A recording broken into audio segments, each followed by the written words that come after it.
ኦኬ ሰላም ብያለሁ መምህር፣ እንኳን ደህና መጡ። በድጋሚ ሰላም ብዮታለሁ። እንዴት አሉ?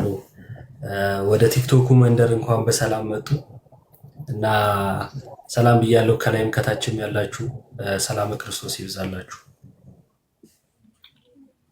እግዚአብሔር ይመስገን። እንኳን ደህና መጣ ዩባ እና ከስርም ያላችሁ ሰላም ብለናል። እሺ እንግዲህ ሁላችንም በጣም የምንወዳቸው በጣም የምናከብራቸው የኢትዮጵያ ኦርቶዶክስ ተዋሕዶ ቤተክርስቲያን መምህር የሆኑት ሊቀ ሊቃውንት ስሙር አላምረው በቅዱስ ዮሐንስ ቤተክርስቲያን የስብከተ ወንጌል ኃላፊ እና የመጽሐፍት መምህር እንኳን ደህና መጡልን። አክብረውን ስለመጡ በእውነት በጣም ነው የምናመሰግነው። እንኳን ደህና መጡ። እንኳን ደህና ቆያችሁ ናቲ። ሁላችሁም ያው በዚህኛው ደምረት ደግሞ ከላይም ከታችም ያላችሁት እንደሚባለው ያ ከላይም ከታችም ነው፣ እዚህ ነው። እሺ በላይኛውና በታችኛው ቤት ያላችሁ እንደምን ዋላችሁ አደራችሁ ነው። ሁሉንም ነው የነጋላችሁም የመሸባችሁም ስትሉ ስለሰማው እኔም እንደምንተው ብያለሁ። እንግዲህ አክብራችሁ ስለጋበዛችሁ እኔም በጣም ከልብ አመሰግናለሁ። ያው የተቆራረጠውን ነበር እስካሁን የምሰማው። በቪዲዮ ልገባ ፈልጌ መንገድ ላይ ነኝና ያው ሰዓቷን ለማክበር ብዬ መኪና ውስጥ ደግሞ ቅድም ወንድማችን እንዳለው እኔም ጋር ትንሽ መብራቶች ያስፈልጋሉና አልበቃኝም። እዚህ ያለው ሞከርኩትና እንኳን እናንተ እኔ ራሴን አላየሁትምና ለዛ ነው መኪና ውስጥ ሆኜ ነው። በጣም ይቅርታ። እሺ እየገቡ ከሆነ መጠበቅ እንችላለን፣ ምንም ችግር የለው። እንደዚሁም ደግሞ የሚቀጥሉ ከሆነ ምንም ችግር የለው። አይ ግዴታ ካልሆነ መግባት እችላለሁ ወደ ቤት። ግን እንዴት ነው ፊቴን ቲክቶክ ማየት አለበት? ኧረ በጣም እንዴ በናፍቆት እንዴ ቢጨልምም እንየው እንጂ ኮመንት ላይ እየጻፉልን ነው። እንደዛ ከሆነ እስኪ በቃ ወደ ቤት ልግባሽ። እንግዲህ በጣም ይቅርታ እኛ ታናሽ ሆነን እንደዛ ማለታችን ችግር የለውም። እሺ ናቲ እንዴ አዎ በሉ እንጂ ኮመንት ላይ ምንድነው የምታሳፍሩ ይላል። ደስ እያለ አይ እየተጻፈ ነው። አይ ቅድም ነው የጀመሩት ለነገሩ እውነት በጣም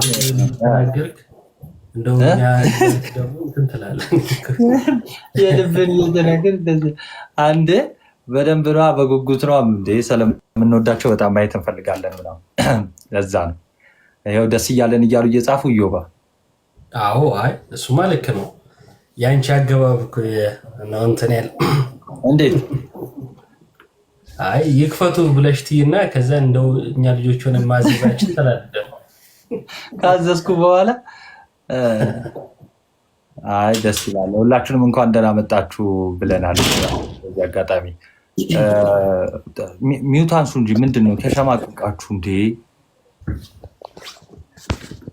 ብሩኬ መቼ ነው የመሸላችሁ ብሎ ደግሞ መግቢያ አድርጎብን ሰም ያስደነግጠው ታዲያ። አረ ጭራሽ የነጋላችሁም ብሏል። በየትኛውም ካላንደር ባይዜ የነጋላችሁ አይባልም። እንኳን ተገልጠዋል መምህር አሁን የነጋልን ሰዎች እንደምን አላችሁ?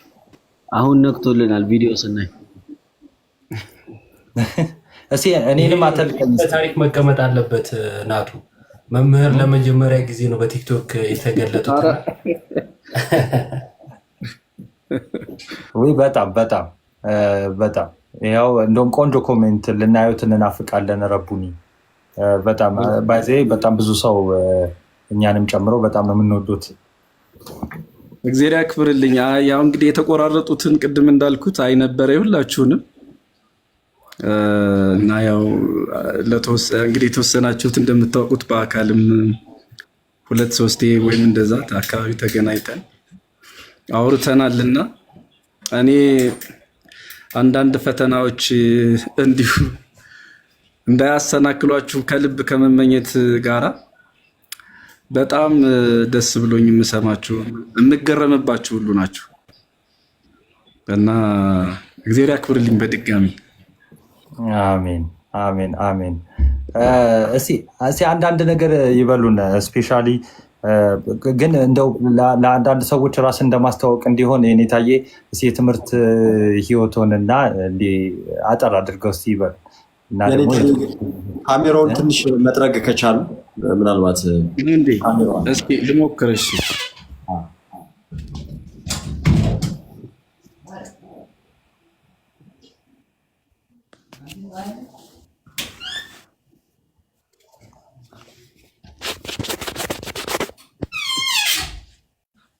ረጅም ሰዓት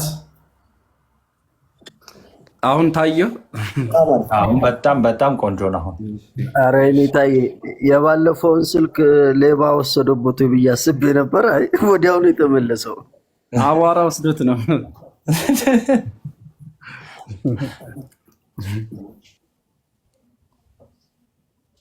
እስቲ ቀጥሉልን። ምንድን ነበረ ናቲ?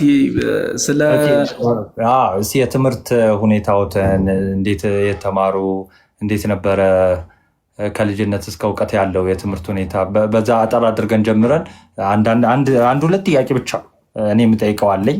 እኔ የምጠይቀው በዚህ በሶሻል ሚዲያ ያለውን ነገር ከዛ በኋላ እንሄዳለን። ሲያጠር አድርገው። እኔ እኮ ይሄን ነገር ነው እኔ መናገር የማልችለው። የሚገርም የትምህርት መጀመሪያ አዲስ ኪዳን እሺ ዲማ ተማርኩ። ያው ከዋናው ልጀምር እና ዲማ አዲስ ኪዳን ከተማርኩ በኋላ ትንሽ ጊዜ እዛው አካባቢ ባሉ አብያተ ክርስቲያናት ቆይቼ መጽሐፈ ሊቃውንት ደግሞ እዚህ አዲስ አበባ በዓታ ታዕካ ነገሥት ገዳም ውስጥ ተማርኩ። መጽሐፈ ሊቃውንት ከተመረኩ በኋላ ትንሽ ከሊቀ ሊቃውንት ስምዐኮነ ጋር ፍኖተ ሰላም ትንሽ ጊዜ ቆየውና ያው እግረ ተማሪ ከባድ ነው። ወደ ደብረ ሊባኖስ ደግሞ መጣሁ። እዛ መጽሐፈ ሊቃውንት ለማስጀመር ጥረት አደረኩ። ያው ደግሞ አዲስ አበባ ናፈቀኝ መሰለኝ። እዛ ብዙ ሳልቆይ ወደ አዲስ አበባ መጣሁ ተመልሼ ማለት ነው። እና አሁን እንግዲህ በዚህ ሁኔታ አዲስ አበባ ውስጥ አለው። ከ2006 ዓመተ ምህረት ጀምሮ ስራ ላይ ነኝ። እስከ 2006 ዓመተ ምህረት ደግሞ ያው እንግዲህ ልዩ ልዩ ትምህርቶች ነበሩ ማለት ነው። እንደውም ሲሉ ትንሽ እንግዲህ ከሁሉ ከወሬያችን በፊት የኔታ ቀድመን የምንናገረው ትንሽ ቲክቶኩ ትንሽ እንዳዩት ያው ፍሪ ሆነን ነው የምናወራው ምናምን እና ያው እንግዲህ ልካችንም በቦታችንም ባይሆን ያው አንዳንዴ እንትኑን እንረዳው እና በዓታ ለማርያም ሲሉ እንደውም አንድ ጨዋታ ትዝ አለን። እዛ ቅዳሴ ቤት የተቀለደ ቀልድ ነው እና ሁሌ ዜማ በል ሲሉት አንዱን ልጅ አይ እንደው ቆይ ልስማ ይላል አሉ። ቆይ ላዳምጥ ይላል እና በጣም ብዙ ጊዜ ሲፈጅበት ብቻ የኔታው ምን አሉት? አይ በማዳመጥማ ቢሆን እዚህ ያለችው ኤሊ ትችል ነበር የተባለውን ይህን ቀልድ ያውቃሉ? አዎ እኔ እዛ እያለሁ አልሰማሁትም። ከወጣሁ በኋላ ነው የሰማሁ። ሁሌ በዓታ ሲባል እሱ ነው ትዝ የሚለን ማለት ነው። እዚህ ለሌላ ነገር በእርግጥ ቀልደነዋል። ቀልዱን ነው እንጂ ከቤተክርስቲያን የወጣ አንድ ሰው አለና ለእሱ ቀልደንለታል።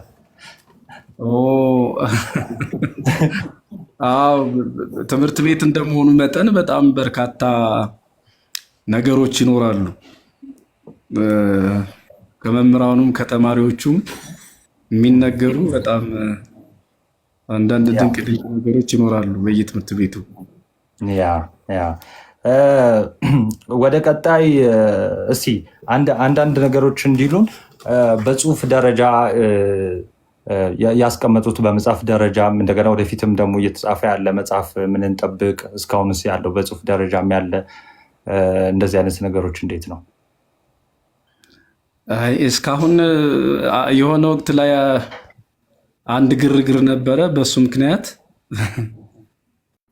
እነዚህ የማርያሞች ጉዳይ ነገረ ድነት አይደለም።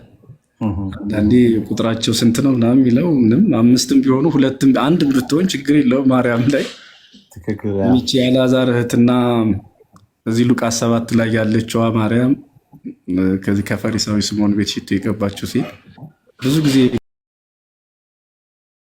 ግራ ታጋባለች፣ ያው እኛን ታሳስታለች እና በሱ ጉዳይ ላይ ትንሽ የሆነ ወቅት ላይ ያለ መግባባት ነበር። ዓመተ ምህረቱን ረሳሁት። ምናልባት 4 ዓመት 5 ዓመት በፊት በሱ ምክንያት መጋቢት ወር ላይ ይመስለኛል እንደዛ ነገር 2013 እንደዛ ነው። ብቻ እንደዛ አካባቢ እነዚህን ማርያሞች ለማጥራት በሚል ነገር ጀመርኩ። ዝም ብዬ እንዲሁ አንዳንድ ምንጮችን አየሁ። ሀገራችንም ላይ ተመሳሳይ ነገር ነው። ሁለቱ ማርያሞች እንደሚለያዩ የአልዓዛር እህት እያልን በተለምዶ ስንሰብካት ኖረን፣ ግን ሌላ ናትና ይቺ ሉቃስ 7 ላይ ያለችው ክርስቶስን 2 ጊዜ ቀብታለች ሽቱና ከእሱ አንጻር የተጻፈ ነው ባጭሩ። ወደፊት ደግሞ እንግዲህ እግዚአብሔር ቢረዳኝ ያሰብኩት አለ። ግን ያው እንግዲህ ሰነፍ ነኝ ብዙ ወይ ደግሞ እንትን ይባላል መሰለኝ አንዳንዴ ኔጌቲቭ ቻርጅ ሳይኖር ፖዚቲቭ ብቻውን ብርሃን አይሰጥም። እዚህ አሁን ሁላችን ቤት ያለው የሆነ እንትን ይፈልጋል መሰለኝ። አንዳንድ ሰው እንደዛ ነው መነካት እና ወይ እንግዲህ እንደዛ አይነት አጋጣሚ ይፈልጋለሁ መሰል።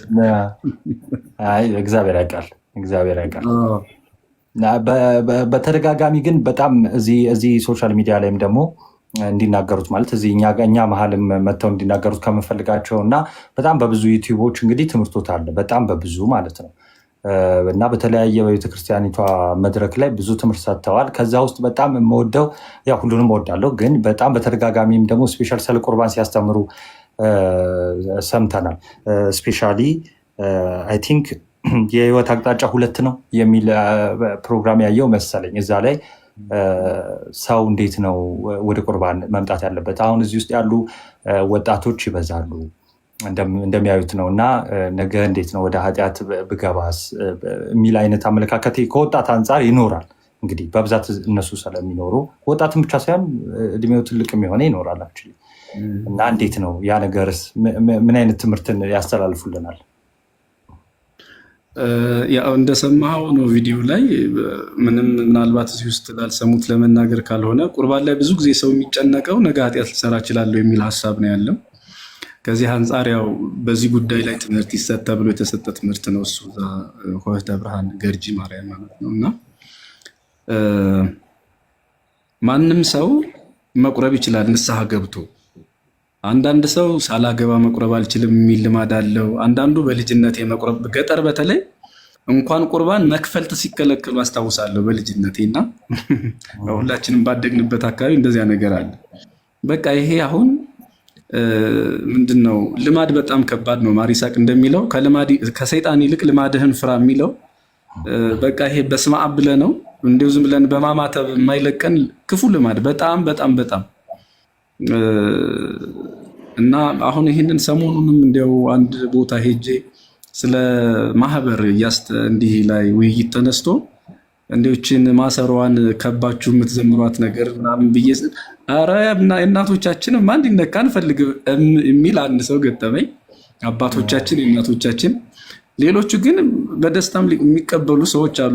ያ የገባኝ ምንድን ነው እንዲሁ አንዳንድ በፍቅር ዝም ብለን መቼም እግዚአብሔር የጎደለንን እየሞላ ኖረናል። ግን የሆነ ቦታ ላይ ልማዳችን ደግሞ ትልቅ ጫና ፈጥሮብን ክርስትናችንን በደንብ እንዳንረዳው ካደረጉን ነገሮች አንዱ ይሄ ነው። ይሄም የዛ ማሳያ ነው። ቁርባን በሕፃንነት አይቻልም፣ ስታረጅ ነው፣ ሳታገባ ወይ ሳትቆርብ ምንድነው ብቻን ሆነ እንደዚህ ምናምን አትችልም የሚል ነገር አለው እና ያው ጽዋውን የሚያነሳሁት እንደዛው ነው። አንዳንድ እናቶች ወይ ስዕል የላቸው እንዲሁ ዝም ብለው ልክ እንደ ቁርባን አድርገው በጣም እንትን ሲሉ ታየውና እኔ አጋጣሚ ተገኝቼ አላውቅም ነበር። ይችን በጣም በደስታ የተቀበሉት አሉ። ሌላ ቦታ ግን ይችን ስደግማት ይቺ ነገር እንዲያው ብትቀርብ አሉ። ምንድነው በቃ የእናቶች አባቶች ነገር እና ይቺ ማሰሯን መሳም ምናምን ነገር አለ። ከማሰሮ ጋር የሚገናኝ ነገር የለም እንዲያው ብዬ ስናገር፣ ሌላ ቦታ ግን በደንብ በስነ ስርዓት በቃ ተቀብለውታል። እና እንዲህ አይነት ልማዶች አሉ። እና እዚህ አንድ ቲክቶኩንም እኔ የምወድበት ነገር እኛ ወደዚያ መድረስ በማንችልባቸው አንዳንድ ቦታዎች በቃ ይደርሳል በየቤቱ። እኛ ወደ ምሕረቱ ላይ የመጣውን ሰው ነው፣ እናንተ ደግሞ በየኪሱ ትኖራላችሁ ማለት ነው። ስለዚህ በጣም ጥሩ አጋጣሚ ነው እንዲህ አይነት ነገሮችን ለማስተማር፣ እንዲህ አይነት ነገሮችን ተደራሽ ለማድረግ ንቃተ ህሊና በቃ በደንብ መጥቷል ብዬ አስባለሁና ቁርባኑ ላይ በማንም ሰው እዚህም ውስጥ ምናልባት አዲስ ሰው ካለ ከታች ያሉት በማንም ሰው መቁረብ ይችላል። ግን ንስሐ ገብቶ ነገ ኃጢአት ልሰራ እችላለሁ፣ ያው ከዚህ በፊትም እንደሚባለው ማንም ሰው ኃጢአት ላይሰራ ቆርቦ አያውቅም። መልአክም ትሆናለህ ተብሎ አይደለም። እኛ የምንቆርበው ብንወድቅ እንድንነሳ ነው። ሁለተኛ ደግሞ እግዚአብሔር እንዲጠብቀን ነው። ኃጢአት ብንሰራ ከአብ ዘንድ ጠበቃ አለን የሚለው እኮ ይሄው ነው። ኃጢአት ብንሰራ ነው የሚለው እና ኃጢአት የሰራው ጠበቃ ያስፈልገዋል። ያ ጠበቃ ደግሞ አንዱ የጠበቃው መገለጫ በምንበላው ስጋ በምንጠጣው ደም በኩል የሚደረግልን ጥበቃ ነው። ከእግዚአብሔር ጋር የምናደርገው ህብረት አንዱ ይሄ ስለሆነ ማለት ነው። ስለዚህ ሰው ሲቆርብ ነገ ኃጢአት አቁራቢውም ቆራቢውም ነገ ሊሳሳቱ ይችላሉ፣ ነገ ሊወድቁ ይችላሉ። ግን መጽሐፍ እንዳለ ጻድቅ 7 ጊዜ ይወድቃል፣ ክርስቲያን ማለት ነው አማኝ 7 ጊዜ ይወድቃል፣ 7 ጊዜ ይነሳል። በመነሳት ነው የሚጨርሰው። ስለዚህ ይሄ ምናልባት አገላለጹን እንግዲህ ሰው ትህትና የመሰለ ትዕቢት ይባላል። እንዲህ አይነት ነገር ወይ እኔ ለቁርባን አልበቃም ወይ እኔ ምናምን ከላይ ስታየው ትህትና ይመስላል። ውስጧ ግን አደገኛ የሰይጣን ወጥመድ አለባት። ትህትና በምትመስል ነገር እንዳለ ማራቅ ማለት ነው። እና ትህትናው መልካም ነው፣ መፍራቱ ጥሩ ነው። ግን ሰው ትህትናውን ማሳየት ካለበት፣ ፍርሃቱን ማሳየት ካለበት ንስሐ ገብቶ እንደሚገባ ሆኖ መቁረብ እንጂ እኔ ኃጢአተኛ ነኝ በሚል ሰበብ ኃጢአተኛ ሆኖ መቅረት ትህትና ሆኖ አያውቅም። እንደገና ደግሞ ለማይታወቅ የእድሜ ጣሪያ የሆነ ጊዜ ብሎ መቅጠር ምንም የምናውቀው ነገር የለም። ከዚህ አንጻር ነው እንግዲህ ስለ ቁርባን የተናገርኩት ባጭሩ። እውነት በጣም ደስ ይላል። ቃል ያሰማልን። ወንድሞች በጣም እያፈጠጡብኝ ነው፣ ግን ከዚያ በፊት እኔ ውስጤ ሰላም እንዲሆን አንድ ብቻ ጥያቄ ላቅርብ፣ ይቅርታና ማለት ነው። በዚህ እንግዲህ ያው እንግዲህ በትንሹም ተቆራርጦ የሚሆን እንደሚከታተሉን ያው እንደሚያዩን ነግረውናል። እና በዚህ በሶሻል ሚዲያው አገልግሎት እና በጣም ከተለያዩ ቤተ እምነቶች ከክርስትና ውጭ ያሉ አንድ ነገር ይነሳል እና እዛ ነገር ላይ የሆነ ነገር እንዲሉን ስለፈለግኩ ነው። ምን አይነት ነገር ያነሳሉ? እንደው የቲክቶኳ ኦርቶዶክስ እና የመሬቷ ኦርቶዶክስ እንደው ይለያያሉ የሚል አይነት ነገር ያነሳሉ። እንግዲህ እርስዎ ደግሞ ይኸው በቤተክርስቲያን አገልጋይ ኖት፣ መምህራችን ኖት። የሚናገሩት ነገር እዚህ ላይ ካለ ከዛ ወደ ወንድሞች ይሄዳሉ። የቲክቶኳ ቤተክርስቲያን እንግዲህ ቲክቶክ የሚባል ቤተክርስቲያን ለጊዜው እንግዲህ አላውቅም። ቤተክርስቲያን እንደዚህ ከሆነ እንግዲህ ቴሌቪዥን ላይ የኢትዮጵያ ኦርቶዶክስ ቤተክርስቲያን አለች እና የቴሌቪዥኗ ቤተክርስቲያን አይባልም። ዩቲዩብም አለ፣ የዩቲዩብ ቤተክርስቲያን አይባልም። የኢትዮጵያ ኦርቶዶክስ ቤተክርስቲያን እንግዲህ ዩቲዩብም አለው፣ ቴሌቪዥን አለው፣ ልዩ ልዩ ሚዲያዎችን ልትጠቀም ትችላለች ቤተክርስቲያን። መጻሕፍቶች አሏት። ይሄን ሁሉ እንግዲህ ሀሳብ የሚገለጥበት ይሄ ዝም ብሎ እንዲሁ መንፈሳዊ ፖለቲካ ይመስለኛል ካልተሳሳት፣ ወይ ደግሞ ሌላ ስም ሊኖረው እንደሚችል አላውቅም። ማለቴ አንዳንድ እዚህ አካባቢ ሰይጣን ምን ይላል? እነዚህ እነ ቅዱስ ሐዋርያቱ በባህር ሲሄዱ ድንገት ክርስቶስ ታያቸው የሚለው ታሪክ ላይ እና በጣም ደነገጡ። ለምን ደነገጡ? በየብስ ያሸነፍነው ሰይጣን ደግሞ ባህር ላይ ሊያሰጥመን ይሆን ብለው ፈሩ የሚል ትርጓሜ ያለው እና አንዳንድ ጊዜ ቆሮንቶስ ላይ የተሸነፈ ሰይጣን ቃና ላይ መሄዱ አይቀርም። እዛ ዮርዳኖስ ላይ የተሸነፈ ያፈረ ሰይጣን የሆነ ቦታውን እየቀያየረ አለ አይደለም? አንዴ በምድረ በዳ፣ አንዴ በቤተ መቅደሱ ዝንቦ ላይ፣ ሌላ ጊዜ ደግሞ ወደሆነ ቦታ እንዲህ ነው። ቦታ ይቀያይራል፣ ቃል ይቀያይራል። ሰይጣን ሁሌም እንዲህ ነው። በተመሳሳይ ቦታ በተመሳሳይ ነገር ሰውን አይፈትንም። ክርስቶስ ላይ እንኳን እንግዲህ እንዴት ሲለዋውጥ እዚህ ድል ብነሳው እዛ እያለ ሲቀያይር ነው የምናየው እና የሰይጣን የተለመደ ታክቲክ ነው የሚመስለኝ በመጽሐፍ ቅዱስ የዛኛው የዚህኛው ማለት እና የቲክቶኳን ቤተክርስቲያን የሚባለው እንግዲህ ከተባለ እንኳን ጥሩ፣ በነገራችን ላይ ጥሩ ጎንም እኮ አለው። ቲክቶክ ቤተክርስቲያን ሆኗል ማለት ነው ከዳንስ አልፎ በጣም ደስ ይላል። ምናልባት ቅርብ ጊዜ ዝም ብዬ እንዲሁ ሳነብ አንድ ካህን አሉና ኪንድልን አንብብ ብለው ሰጥተውኝ አንዳንድ የውጭ መጻሕፍቶችን በስልኬ እንዳይ በዚሁ አጋጣሚ ያው ቀሲስ ሙሴ በምድር አሜሪካ አመሰግናለሁና ሳይ እንዲያ የውጮችን መጽሐፍ አዶኒቶሎጂ ቸርች የሚል አየውና በጣም ነው የገረመኝ። ውዝዋዜ ይሄ ከሴቶች ተፈጥሮ ጋር ያለ ነገር ነው። ምናልባት ቲክቶክ ላይ ጸያፍ ይሆን እንዴ? የሴት መቀለጫ የሚያመልኩ ሴቶች አሉ፣ ወንዶች ይህንን የሚያመልኩ አሉ። እና በጣም የገረመኝ ይሄ በቲክቶክ ላይ አንዳንድ ጊዜ እህቶቻችንን እንዲሁ ያልተገባው ዝዋዜ ሳይ ይሄ እምነት ገብቶ ይሆን ሳናቀው እንዲሁ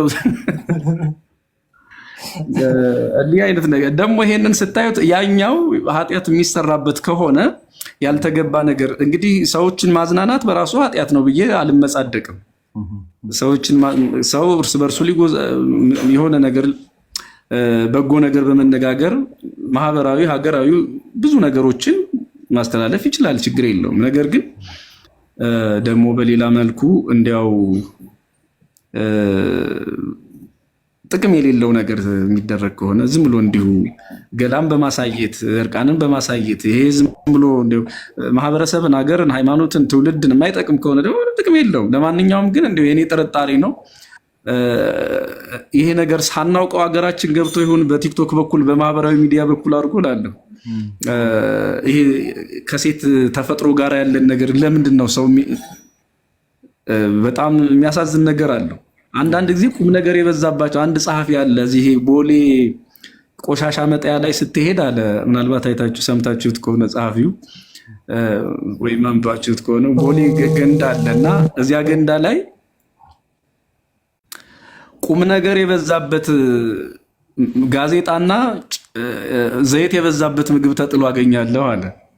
እና አንዳንድ ቁም ነገር የሚበዛባቸው ነገሮች ወደ ጎን ሆነው እንዲሁ ዝም ብሎ ተራው ነገር ብዙ አድማጭ፣ ብዙ ተከታይ፣ ብዙ ተመልካች ኖሮት ሳይ ያ ቸርች እንደው ሃይማኖት ሆኖ ባይመጣ እንኳን ተጽዕኖ አሳረፈብን ይሆን እንዲህ ይላሉ። እና ይሄ ምናልባት በሌላ መልኩ ሌላው ላልሆነ ነገር የሚጠቀምበትን ነገር ቤተክርስቲያን አድርጋችሁት እንኳን ቢሆን እኔ ደስተኛ ነኝ ለማለት ነው። ግን አንዲት ቤተክርስቲያን ናት፣ የትም ይሁን የት አንዲት እንጂ እዛ የተለየ እዚህ የተለየ የሚባል ቤተክርስቲያን የለም፣ ሊኖርም አይችልም። ሰው ከመጽሐፍ ቅዱስ ከአባቶች ትምህርት ከመምህራን ቃል ከመጽሐፍት ካልወጣ በምንም ነገር እዛና እዚህ የሚባል ነገር የለም። ስለዚህ ቲክቶክ መሆኑ ሳይሆን ችግሩ የአባቶች ትምህርት አለው የቤተክርስቲያኒቱ ልሳን ነው ወይ መምህራን ምን ይላሉ ከሚለው ሐሳብ ጋር የተስማማ ቃል መናገሩ ላይ እንጂ እዚህ ቅድም እንዳልኩት አንዳንዴ ሰይጣን የተሸነፈ ሲሆን ሰዎችን ለማድከም ልብን ለማዛል የሚናገረው ቃል ሊሆን ይችላል። በዚህ መቼም አትደናግጡም ብዬ ተስፋ አድርጋለሁ። ትክክል። እሺ፣ እግዚአብሔር ያክብርልን በእውነት። እስቲ ወደ ወንድሞች ሊድ እዮባ ምናምን የኔታ እኔ አንድ ጥያቄ ሳይሆን እንደ ጥያቄ ያዙትና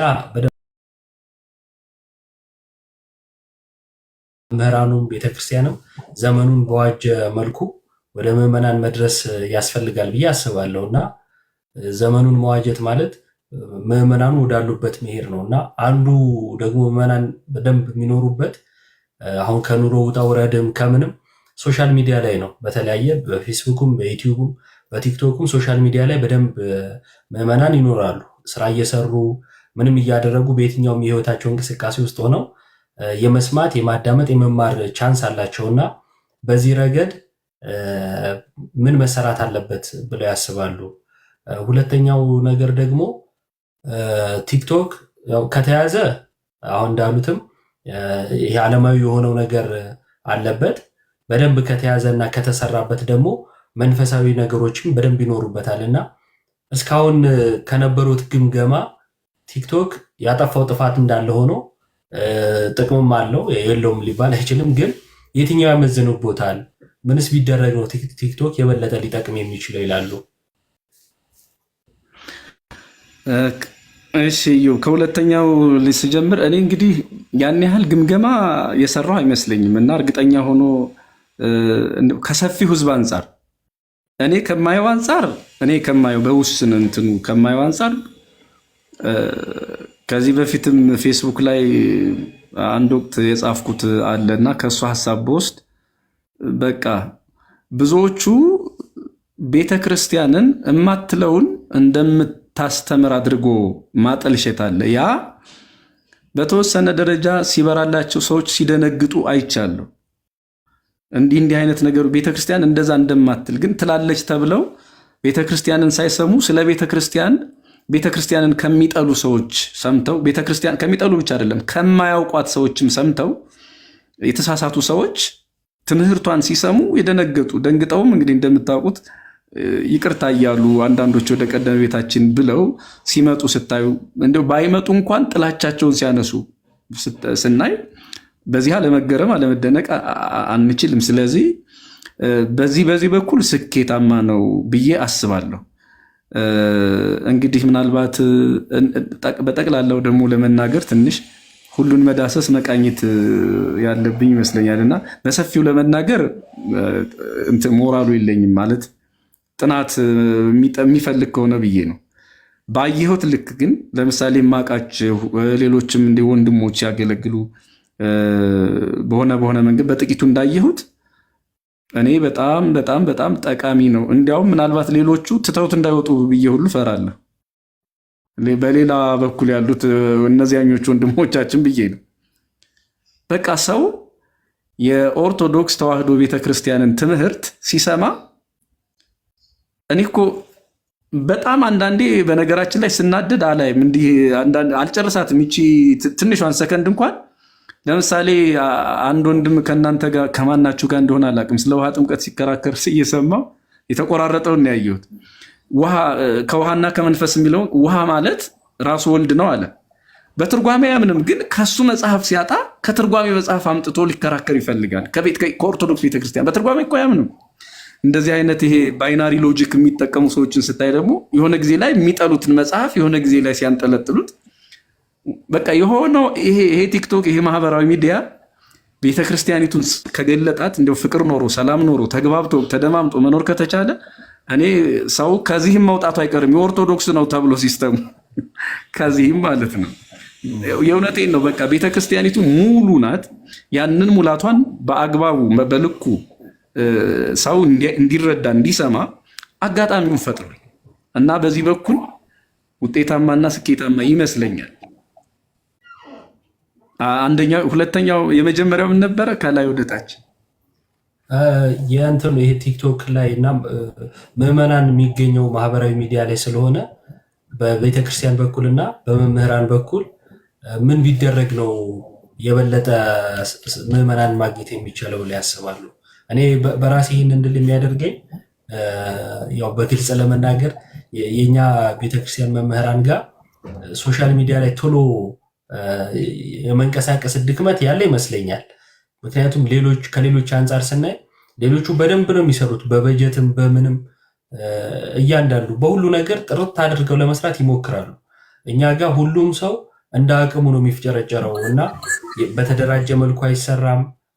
መምህራንም ደግሞ ብዙ አይታይም እና አሁን ሊቃውንቱ ቁጭ ብለው ነው እንደኛ አይነቱ እዚህ ቲክቶክ ላይ ቁጭ ያለው እና ማለት ሊቃውንት ባሉባት ቤተክርስቲያን ውስጥ መምህራን በሰፊው ባሉባት ቤተክርስቲያን ውስጥ ቲክቶክ ላይ ከየትም ተሰባስበን ነው እንደ አጋጣሚ እቹ ቤተክርስቲያን አገናኝታን ግን ያለምንም እንትን ነውና የአቅማችን የምንሞክረው የበለጠ ግን ፍሬያማ ለመሆን በደንብ በመምህራኑ በታላላቆቹ በአባቶች ቢሰራ ፍሬያማነቱ የበለጠ ይሆናል ብዬ አስባለሁና ይሄ ፍሬያማነት እንዲመጣ በቤተክርስቲያን በኩል እንዲሁም ደግሞ በመምህራን በኩል ሶሻል ሚዲያ ላይ እንዴት ቢሰራ የበለጠ ጥቅም ይኖረዋል ብለ ያስባሉ? እሱ እንግዲህ ዘርፈ ብዙ ይመስለኛል መፍትሄው። አንደኛ እንዳልከው አንተም ተቋማዊ መልክ ቢይዝ የበለጠ ጥሩ ይሆናል። የበለጠ ያው ቅድም እንዳልከው ነው። ልክኛ መምህራኑ ወደዚህ ወደ አዲሱ አሰራር መግባት እንደሚከብደን ተቋሙም እንደዛ መሰለኝ። እንግዲህ አላቅም፣ ያው እንደ ተቋም በዚህ ደረጃ ለመስራት አሁን ቲክቶክ ሲባል የልጆች መጫወቻ እንደሆነ ነው የሚሳለው። ብዙ እንደዛ ነው። ማያውቁም ነገረኛ እነዚህ ሽማግሌዎች ወይም ደግሞ ትልልቅ ሰዎች የማይገኙበት ተብሎ ነው የሚታሰበው። አሁን ስዕሉ እንደዛ ነው እንዳልከው። ግን ሌሎቹ በደንብ ትውልድ ላይ እየሰሩ ነው በደንብ ሌሎቹ ተቋማት ማለት ነው። ስለዚህ እኛ እንደ ተቋም ትንሽ ዘግይተናል። ሌላውም ላይ ቢሆን በእርግጥ ይሄ ተደራሽ ለመሆን ብዙ አይደለም ታሪካችን በራሱ ማለት ከአዳዲስ ነገሮች ጋር ቶሎ መሄድ በታሪካችንም ዝም ብሎ ትንሽ ፈዘዝ ያለ ነገር ነው። ሚዲያዎችን በመጠቀም ሌሎቹ በጣም ይበልጡናል፣ ይቀድሙናል። ይሄ ግልጽ ነገር ነው እና ተቋማዊ ቅርጽ ቢይዝ መልካም ነው። ምናልባት አንድ ልሳን እንዲኖረን፣ አንድ ልብ እንዲኖረን ማንም ምናልባት አንዳንድ የትርጓሜ ስልቶች አሉና እንዴት እንቀበላቸው፣ እንዴት እንተርጉማቸው፣ እንዴት እናብራራቸው፣ በዚህ ጉዳይ ላይ ምን ብለን አንድ ልብ ይኖረን፣ አንድ መልስ ይኖረን የሚለው ላይ የጋራ ሐሳብ የጋራ ቃል እንዲኖረን በመጻሕፍት ደረጃ በትርጉም በራሱ ወጥነት የለም። ምናልባት እንዲሁ በመሃል ላንሳው ባልጠየቅም እንዲሁ እኔ ላገናኘውና ለምሳሌ 1000 ዓመት በራእይ ዮሐንስ ላይ 1000 ዓመት ከየትኛውም ጉባኤ የተለያየ መልስ ነው ያለው። 1000 ዓመት ክርስቶስ መጥቶ ይነግሳል ወይስ አይነግስም? በየቦታው በትርጓሜ ይለያያል። በዚህ ጉዳይ ላይ ልዩነት ፈጠርክ ብሎ አንዱን እንደሌላ ነገር ማየት የለበትም። ሌሎች መጽሐፍ ቅዱስ ላይ በትርጓሜ ደረጃ የማያግባቡ ከነ ልዩነታቸው ያሉ ዝም ብለው እንዲሁ ትርፍ እውቀቶች አሉ። ትርፍ እውቀቶች ማለት ይሄ ከነገረ ድህነት፣ ምስጢረ ሥላሴ፣ ቁርባን ምናምን ጥምቀት ከምንላቸው ነገሮች የተለዩ ከነሱ ጋር ግን ዝም ብለን እንደ ቅርንጫፍ አብረን የምናያቸው ሌሎች ነገሮች አሉ። በዚያ ጉዳይ ላይ ሊቃውንት እየተከራከሩባቸው ያሉ ነገሮች አሉ። እንግዲህ በምድር ላይ ያለንን እስኪበራልን እስኪገለጥልን ድረስ እንዲሁ የገባንን ያህል ብቻ ነው የምንናገረውና በዚህ ጉዳይ ላይ ግን አንድ የጋራ ሐሳብ እንዲኖረን ምን እናድርግ የሚለው ላይ እንዲያው ምናልባት አንድ ልብ እንዲኖር ከማድረግ አንጻር ተቋማዊ ቅርጽ ቢኖረው ብዬ እመኛለሁ።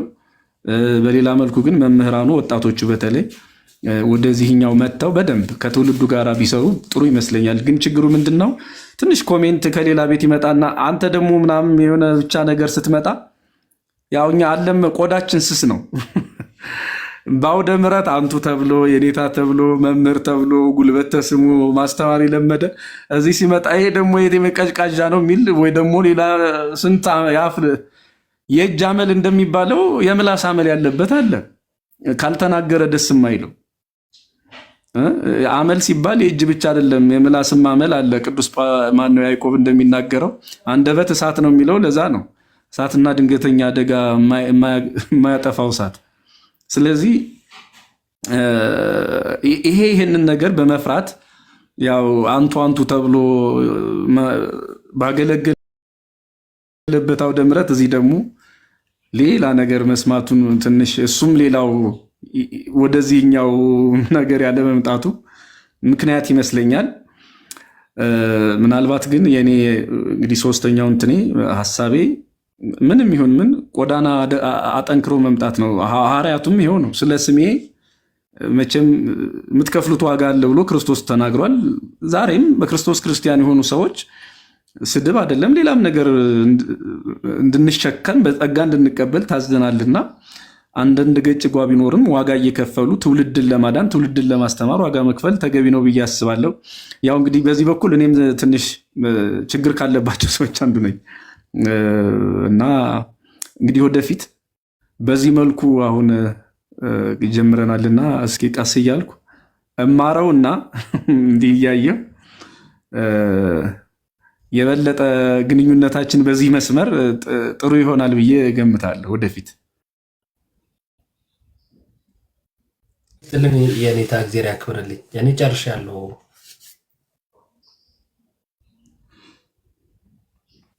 ይሰማል የኔ ድምፅ?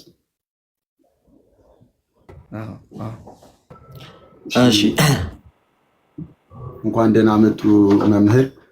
የኔ ጥያቄ አንድ ነው። እዚህ ፕላትፎርም ላይ ያው ረጅም ጊዜ 4 ዓመት ምናምን አካባቢ ሆኗል ማለት እንደዚህ የቅበተ እምነት መሰራት ከተጀመረ ጀምሮ እና ቅበተ እምነት በሚሰራበት ሰዓት ወይም ትምህርት ላይ ምናምን ክርስቲያን ሆነው የኛ ወንድሞች አንዳንድ ሰው በደሃ ልሳንም በሆነ ነገርም ሊሳሳት ይችላል እና ልክ እንደዚህ የሚሳሳቱትን ወንድሞች አንዳንድ የተለያዩ ወንድሞችም እዚህ ያለንም የመባባል ነገር አለና በግለሰብ ደረጃ አንድ ሰውን ተነስቶ መናፍቅ ማለት ይችላል ወይ ወይስ በምንድን ነው የሚዳኘው? ያ አካል እንዲሆነ ነገር ቢሳሳት የሚዳኘው በምንድን ነው የሚለውን ነገር ትንሽ ነገር ቢሉንስ። እሺ ሰው ሊሳሳት ይችላል። በነገራችን ላይ ሰው ተሳሳተ ማለት ያን ስህተት አምኖ ተቀብሎታል ማለት ደግሞ ላይሆን ይችላል። ማለት እውነት መስሎት ሊናገረው ይችላል። ሲረዳ ሲማር ደግሞ ሊተወው የሚችለው ስህተት ሰው ሊሰራ ይችላል። ሆነ ብሎ ገብቶት የሚሳሳትም ሰው ሊኖር ይችላል። ሆነ ብሎ በዓላማ እና ዳህፀ ልሳን ወይም ደግሞ የሆነ ከቤተክርስቲያን አስተምሮ ወጣ ያለ የተናገረ ሰው ሁሉ መናፍቅ ወይም ከሃዲ ሊባል የማይችለው አንደኛው ምክንያት ይሄ ነው። ሁለተኛው ደግሞ እንደዚህ ብሎ ስም ለመስጠት ቤተክርስቲያን እኛ ዝም ብሎ አባወራ የሌለው ቤት ከሆነ ማንም ሰው እየተነሳ ማለት የተለመደ ነው። ቤተክርስቲያን ግን ባለቤት አላት። እንዲህ ዝም ብሎ ማንም እርስ በርስ ሲደባበር እየመጣ ይሄ እንትን በጣም እንትን ነውና እኔ ራሴ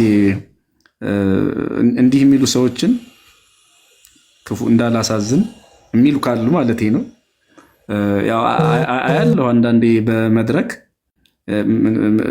እንዲህ ማለት ነገር ግን ትንሽ ችኩልነት አለ። አንዳንዴ ከስራ ስርዓት ይበልጣል ይላሉ ሊቃውንት። ጠፋ ብለን የምናርመውን ነገር በተሳሳተ መንገድ ማረም በራሱ ሌላ ስህተት ነው እና አንዳንድ ጊዜ የቤተ ክርስቲያን ፍቅራችን ለኛ እንደ ኦዛ ይሆንብኛል። እንደ ኦዛ ማለት ያው እንደምታውቁት ታቦተ ጽዮን በሰረገላ ሆና ስትመጣ በሬዎቹ ዘለሉ። ካህናቱ ከበሬዎቹ ጋር ተሯርጠው ሰረገላውን መንካትና ከውድቀት ማዳን አልቻሉም። አንድ ጎልማሳ ተነሳ፣ እንዴት የጌታዬ ታቦት መሬት ላይ ትወድቃለች ብሎ ሮጠ። ሄደና ታቦተ ጽዮን እንዳትወድቅ አደረገ። እንግዲህ አሁን እንደ ህዝብ ስታስቡት ታቦተ ጽዮን ወድቃ አቧራ ላይ መሬት ላይ ከምትወድቅ የእግዚአብሔር የቃል ኪዳኑ ታቦት ከምትወድቅ እሱ ወድቆ ታቦተ ጽዮንን ማዳን እንዳትወድቅ ማድረግ በቃ የሆነ ለታቦት የተከፈለ ዋጋ ለእግዚአብሔር የተከፈለ ዋጋ ጉልበት ነው የሚመስለው ታቦተ ጽዮን እንዳትወድቅ ማድረግ። ነገር ግን ቅድም ያልኩት ከስራ ስርዓት ይበልጣል ያልኩት ይሄ ነው። በጎ ነገር ይመስላል። ድካሙ ጥሩ ነው፣ ፍቅሩ ጥሩ ነው። ፍቅሩን የገለጠበት መንገድ ስህተት ነው። ስለዚህ ኦዛ የሆነውን ታውቃላችሁ። እጁ ተቆረጠ። መቆረጥ ብቻ አይደለም ሞተ። ስፍራውም እስከዛሬ ድረስ የኦዛ ስብራት ተባለ ነው የሚለው። ኦዛ ምንድነው ያጠፋው? በጣም እኮ የሚገርም ነው። አንዳንድ ጊዜ ፍቅራችንን የምንገልጥበት መንገድ ቤተክርስቲያንን እንወዳለን ብለን ለቤተክርስቲያን ተቆርቋሪነታችንን ለመግለጥ ይሄ የጠበኝነት ይሄ በጣም በጣም በጣም ሌሎችን በሚገፋ በሚያሳድድ መልኩ በሚያርቅ መልኩ ሲሆን ደግሞ እንደው እግዚአብሔርስ ይወደዋል ብሎ ደግሞ ማሰብ ነው። እስከ መጨረሻው ድረስ የሰዎችን ትዕግስት ማየት ምናልባት እንደው ሳቱ የምንላቸው ሰዎች እንኳን ሲመጡ ነገሮችን ደጋግሞ በማስረዳት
ነገር ያደርጋል። በእኛ ቤት እንደምታውቁት ሌላውን ተውትና መጻሕፍቱን እንደው ዘቢብ እንኳን እኮ የእኛ ቤተክርስቲያን የላትም እኮ።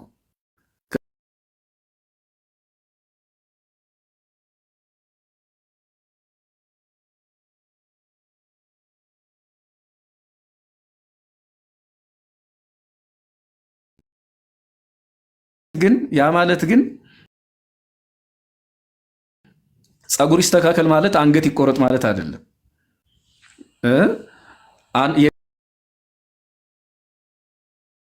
የቃላት የሐሳብ የምን ዝንፈት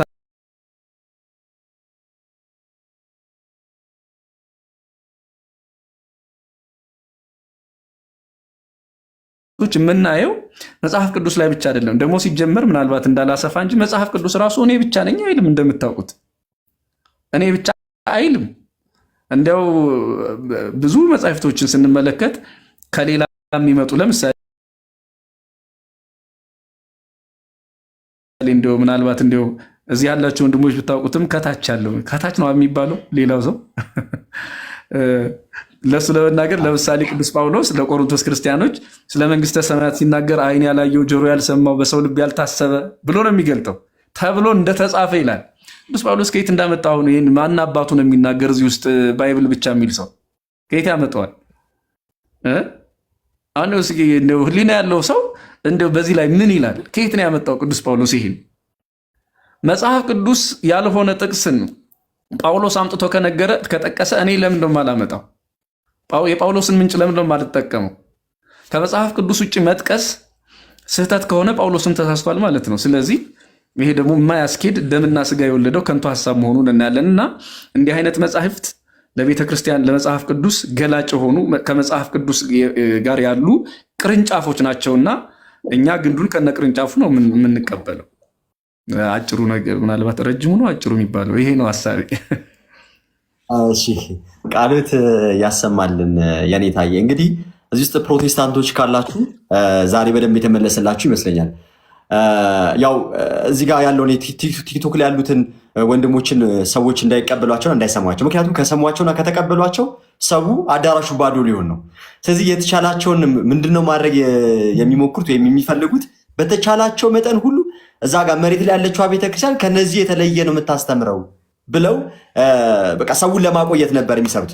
እና ዛሬ ብዙ ፕሮቴስታንቶች እንግዲህ እንደሚጠይቁ እንደሚፈልጉ የቀደመችዋን ቤተክርስቲያንን እንደሚያጠኑ አባቶች ምን እንዳስተማሩ እንደሚያነቡ ምናምን የዛን ሰዓት ላይ ትክክለኛይቷ ዳግማዊት የኖህ መርከብ የሆነችው ክርስቶስ ኢየሱስ ራስ የሆነላት እርሷ አካሉ እኛ ደግሞ ብልቶች ሆነን ተሰባስበን ወዳለንባት ወደ አንዲቷ ህብረት ይመጣሉ ይጨምራሉ ብለን እናስባለን። እግዚአብሔር አምላክ ያክብርልን፣ ቃሉን ያሰማልን። መምህር ያመሰግናለሁ። ጥያቄ እንጨርሻለን። እግዚአብሔር ያክብርልን። በጣም በእውነት ደስ ብሎ ነበር። በጣም እየሰማን የነበረው ወደ 2800 ሰው አለ። የኔ ስሜት ነው የሚጋሩት በእርግጠኝነት በጣም ደስ ብሎ ነው እና ቃሉን ያሰማልን። ጋዶ መጥቷልና ከጋዶ በፊት ወይ ደግሞ ቆይ እስኪ ጋዲ አንተሽ መኩም አለ። እስኪ እናንተ ቀደሙና ሀሳብ እንዲነሳ የምትፈልጉት ነገር ካለ እኔ አንድ የምናገራት ነገር አለች ማለት ነው። አላችሁ መኩ ካለ ቀጥል።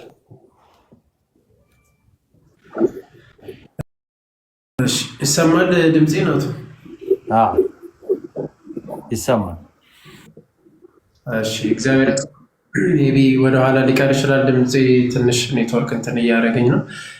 ቃሎት ያሰማልን መምህራችን፣ በእውነት ቃሎት ያሰማልን። ሁላችሁም ብዙ ነጥቦች ተነስቷል። ላነሳ የነበረው መጀመሪያው ሀሳብ ያው በደንብ ተመልሷል። በተለይ ስለ ገላትና ድርሳናት እንዴት መታየት አለበት፣ ስህተቶችስ ሊገኙበት ይችላሉ አይችሉም ወይ የሚለውን እነዚህ ሁሉ ያው ሲነገር ስለነበረ አሁን እንግዲህ ግልጽ ማብራሪያ ስለሰጠ እግዚአብሔር ያክብርልን በእውነት። ያው አንድ ጥያቄ ለመጠየቅ ያክል ቤተክርስቲያናችንን ብዙ ጊዜ ምን አድርጎ ይስላሉ፣ እንዲያው ጣዖታትን ታመልካለች ምናምን አይነት ብሎ የትምህርቷ ዶግማ የሆነውና ዶግማ ያልሆኑትን ትምህርቶችን ለምሳሌ ስለ ቅዱሳን ስዕላት ሊሆን ይችላል፣ የተለያዩ ያነሳሉ።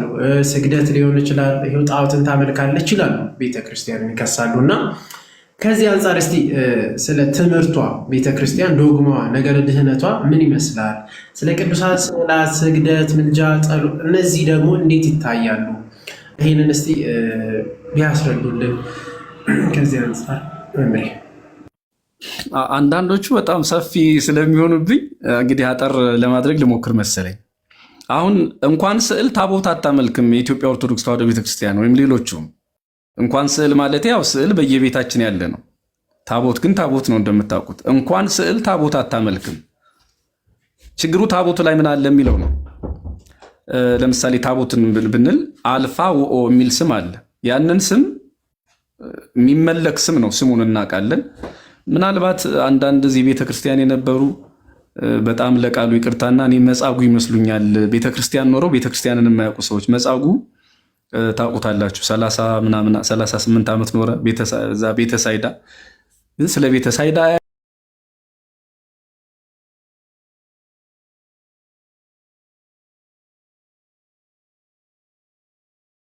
ያዳነውን አላወቀም የሚል በጣም የሚያስደነግጥ ቃል አለ። ያዳነውን አላወቀም እና ሰዎች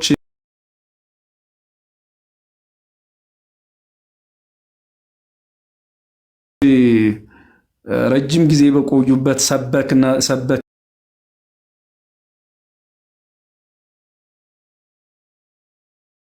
ዘመርንባት፣ ቀደስንባት የሚሏትን ቤተክርስቲያን ሳያውቋት ኖረው በዚህ ደረጃ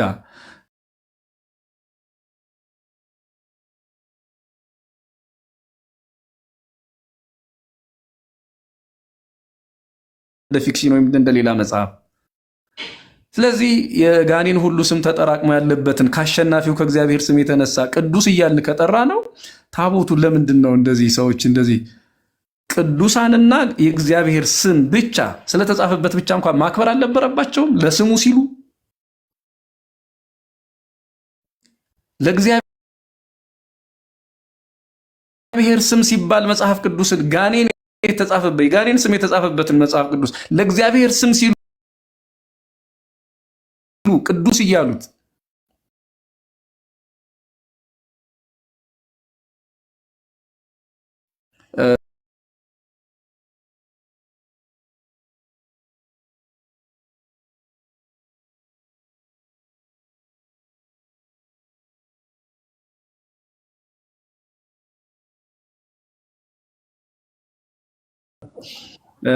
ለማንኛውም ግን ስዕላትንም የተመለከተ ያው እናንተ እንዳነበባችሁት እንደተማራችሁት ነው። ቤተክርስቲያናችን ልታመልክም አትችልም። ነገር ግን እኛ በስዕል በኩል ባለ ስዕሉን ነው የምናውቀው። ቤተክርስቲያን መቼም ቢሆን ስዕልን አምልካ አታውቅም። ነገር ግን ስዕል በረከት እንዳለው ጥቅም እንዳለው እንደው ከብሉይ ኪዳን ዘመን እንኳን የታየ እንደሆነ እንደው በጣም ታዋቂው የሙሴን ነገር ብናነሳ እባብ ስዕል ስሎ እንግዲህ ሕዝብ ካዳነ በሁለት መንገድ በሽታ የጸናባቸው ድምፁን ሰምተው በሽታ ያልጸናባቸው መልኩን አይተው ከተፈወሱ የመስቀሉን ስዕል ነው ያዩት፣ የክርስቶስን ስዕል ነው ያዩት እኮ። ስለዚህ ስዕልን የሚያድን ከሆነ እኔ በዚያ ሰዓት እነሱ ስዕል አያስፈልግም የሚሉት ብሉይ ኪዳን ጠቅሰው ነው አይደለም? ብዙ ጊዜ እንደዛ ነው። አዎ፣ እኛ ደግሞ ብሉይ ኪዳኑ ላይ ሙሴ ያውም ራሱ ጸሐፊው ሙሴ ስዕል ሰርቶ ህዝብ ሲፈውስ አየ ነው። እና እኛ በስዕላት የማንፈወስበት ምክንያት ምን ሊሆን ይችላል? ይሄም አሁን እነዛ በእስራኤል በሙሴ አማካኝነት ያንን የነሐስ እባብ ተሰርቶላቸው የተፈወሱ ሰዎች የነሐሱን እባብ አምልከውታል ማለት ነው? ሙሴ አምልኳል ማለት ነው? አይደለም። ስዕል ሊመለክ አይችልም፣ አይመለክም። ይህንንም እኮ አንዳንዶቹ ያውቁታል፣ ሆነ ብለው ነው። ስለዚህ እንዲያው ሙሴ ባደረገው አምሳል ነው እኛ የምንስለው። በቃ ባጭሩ እንደው ሌላ ውስብስቡ ነገር ይቅርና እንደው ሰፊው ነገር ይቅርና ሙሴ ለእስራኤል ያደረገውን ፈውስ፣ ሙሴ ለእስራኤል ያደረገውን ማዳን እኛም በቤታችን በህይወታችን በቤተክርስቲያናችን እናደርገዋለን። በዚህ መልኩ ቢረዱት መልካም ነው። ለቀለምና ለወረቀት ግን አንሰግድም። እኛ ለባለ ወረቀቱ ነው። ምንድነው መምህር ደጉ አንድ ምሳሌ የኔታ ደጉ ቴዎሎጂ ምናልባት የምታውቋቸው የሆነ ወቅት በምሳሌ ሲጠቀሙ ነበር። ይሄንን የሙሴን ሐሳብ ወስደው ስዕል ምን ያደርጋል ብሎ አንዱ ሲጠይቃቸው እስኪና ተነስ ብለው ቦርሳውን ፈተሹት። ቦርሳውን እስኪ ክፈተው አሉት። የሆነች ጉርድ ፎቶ ተገኘ የሴት። ምንህ ናት ይቻሉት? ጓደኛዬ። እንዴት እዚህ አለ? እሷ በህይወት የለችም። እንግዲህ እሱ ጠያቂ ነው። ስዕል ምን ያደርጋል ብሎ የሚጠይቅ ለጥያቄ የመጣ ሰው ነው። ሌላ ችግር ኖሮበት አይመስለኝም። እንደ ጥያቄ ስዕል ምን ይሰራልናል ነው።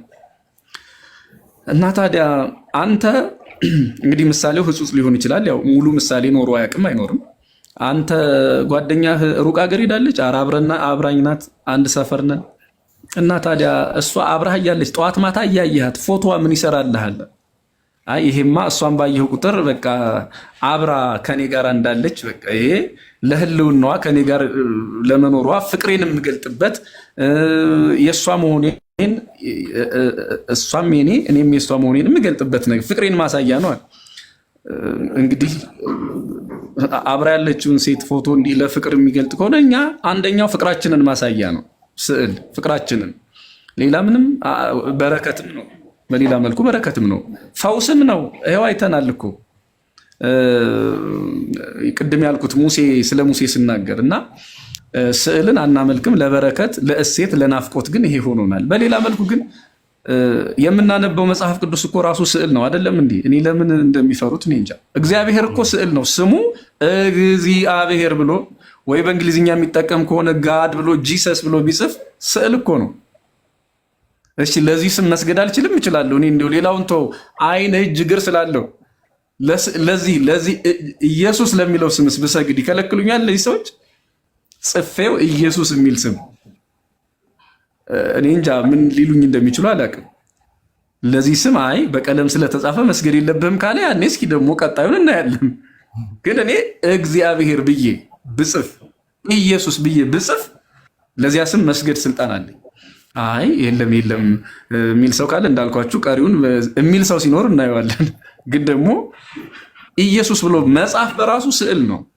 እግዚአብሔር ብሎ መጻፍ በራሱ ስዕል እኮ ነው። እና ከዚህ የተለየ ነገር የለውም። በአጭሩ እንደው ለመግለጥ ያህል በእውነት እግዚአብሔር ይስጥልን፣ እግዚአብሔር ያክብርልን። በደንብ አብራርተውልናል። እንዲያው ብዙ ጊዜ የምንቀጸፍበት ነው እና ይቀጥፋሉ ያው እና ያው እዚህ ውስጥ ያላችሁ በተለይ ፕሮቴስታንት የሆናችሁ ወደ ቤተክርስቲያን ለመጨመር ብላችሁ በጣም የከበዳችሁ ይህንን መልስ ሰምታችኋል። ቤተክርስቲያን ቅዱሳን ስዕላትን እንደማታመልክ፣ ለቅዱሳን ስዕላት ሳይሆን የቅዱሳን ስዕላት ባለቤት ለቅዱሳን ስዕላት ባለቤት እንደምትሰግድ፣ ክብርን እንደምትሰጥ፣ ያው ደግሞ ስዕላትም ያው ቅዱስ መጽሐፍን እንደምናከብረው ሁሉ እንደምናከብረው ያንን ገልጾልናል። እግዚአብሔር ያክብርልን። እንዲያው ከነኩ አንድ ከተፈቀደልን ናቱ አንድ ጥያቄ ብቻ ቅድም ነካክቶታልና መምህር ይፈቀድልኝ? አንድ ጥያቄ። እኔ አልፈቅድም። አንድ ግራጄ ዝሏል። በእርግጥ እንግዲህ የዛሬ ስለሆነ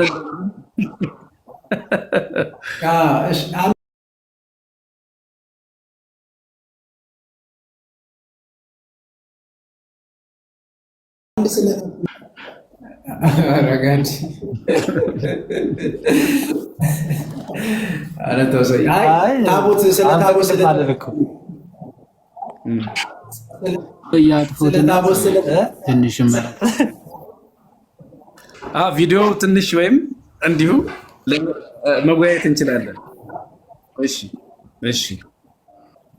እሺ መኩ ቀጥል።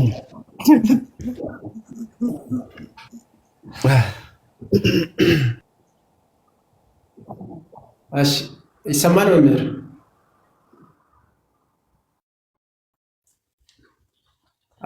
ማለት ቅድም ስለ ታቦት ተነስቶ ነበረና እንዲያው እዚህ ውስጥ ያሉት በጣም ብዙ ጊዜ ጥያቄ ይጠይቃሉና ከሚጠየቀው ውስጥ እንዲያው እናንተ ታቦት አላችሁ የብሉይ ኪዳንን ነው ያንኑ ነው የያዛችሁ አይነት ብሎ ነው የሚከሱት። እና ቤተክርስቲያንን እንዲያው የአዲስ ኪዳንና የብሉይ ኪዳን ታቦት ምንድነው ልዩነታቸው?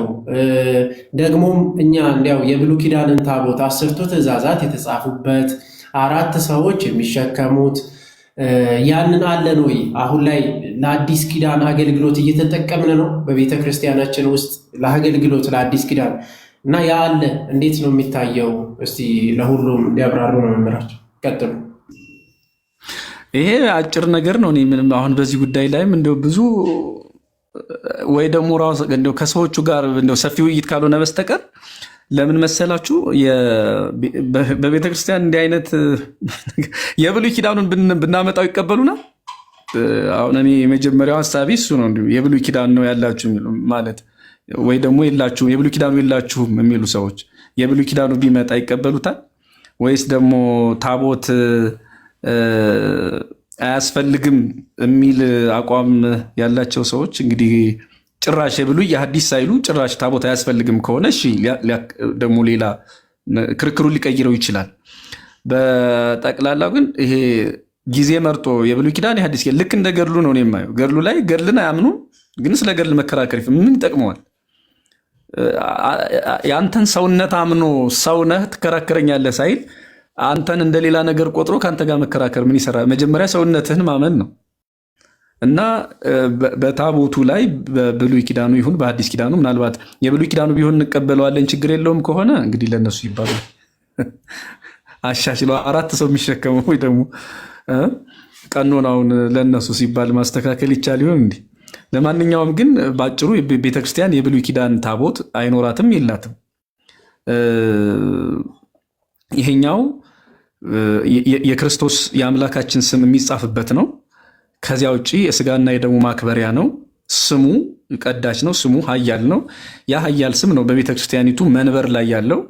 የእግዚአብሔር ቅድም እንዳልኩት የእግዚአብሔር ስም ሳይጻፍበት የሚሰራ ምንም አይነት ታቦት የለም። ከዚያ ውጪ እንጨት ነው፣ ተራ እንጨት ነው የሚሆነው።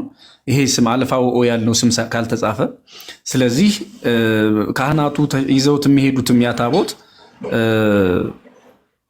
የእግዚአብሔር ስም ያለበት ነው። የቅዱሳን ስም ብቻ እንኳን የለው። የመላእክቱም የጻድቃን የሰማዕታቱ ስም ብቻ የለም። በእያንዳንዱ ታቦት ላይ አስገዳጅ በሆነ ሁኔታ አልፋ ወኦ አለ። ስለዚህ እንደ ብሉይ ኪዳኑ 10 ቃላት የተጻፉበት 4 ሰው የሚሸከመው እንደዚህ አይነት ነገር አይደለም። ያው ውስጥ አዋቂዎች ይህንን በደንብ መናገር ነበረባቸው። ማለት እኔ እኮ ቀድሻለሁ፣ እኔ እኮ አይቼዋለሁ የሚሉ እንትኖች እብዶች ማለት ነው። እና ቢያንስ እንደው እውነት አንዳንድ ጊዜ እኮ ሰይጣን እውነት ይመሰክራል። ታስታውሳላችሁ? የእንጦንስን ቅድስና አጋንንት ናቸው የመሰከሩት። በእንጦንስ ታሪክ ላይ አጋንንት እንኳን እውነት ሲመሰክር፣ እንደገና ደግሞ እንደው ምናልባት አንዳንድ ጊዜ ገድል ወይም ደግሞ ሌላ መጽሐፍ ሲጠቀስ ደስ የማይለው ካለ የአስቄዋ ልጆች ሐዋርያት ሥራ ስንት ላይ 18 ናቸው 19 ምዕራፍ ላይ ያሉት አስቄዋ ልጆቹ እንደ ሐዋርያቱ እንፈውሳለን ብለው ታስታውሳላችሁ ጀምረው ነበረ። እና ኢየሱስን አምነዋለሁ ጳውሎስን አውቀዋለሁ ደግሞ እናንተ እነማን ናቸው አለ። ሰይጣን እንኳን አንዳንድ እውነቶችን አይክድም። ጳውሎስ ማን እንደሆነ ያውቃል።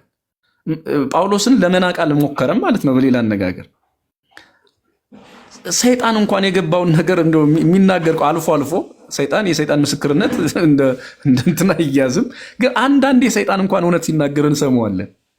እነዚህ እኮ የሚያውቁትን እውነት ሁሉ ጭልጥ አድርገው ክደው ከሰይጣን ያነሰ ነገር ነው የሚናገሩ። ሰይጣን አልፎ አልፎ እውነት ይናገራል። ያው እንዳልኳችሁ በእንጦንስ ታሪክ፣ በአስቄዋ ልጆች ታሪክ ላይ ይሄ እውነት ነው። እና ስለ ታቦት ሲናገሩ በተለይ ቀዳሽ ነን ካህን ነን የሚሉ ሰዎች ክፉ ነገር መጥፎ ነገር ሲናገሩ ይገርሙኛል። የእግዚአብሔር ስም የተጻፈበት መሆኑን እንኳን አይናገሩም። በጣም የሚያሳዝነው የእግዚአብሔር ስም የተጻፈበት መሆኑን ረስተውታል እና ወይም ክደውታል። ባጭሩ ግን መልሱን ለማሳጠር የብሉይ ኪዳን ታቦት የለንም፣ አይኖረንም።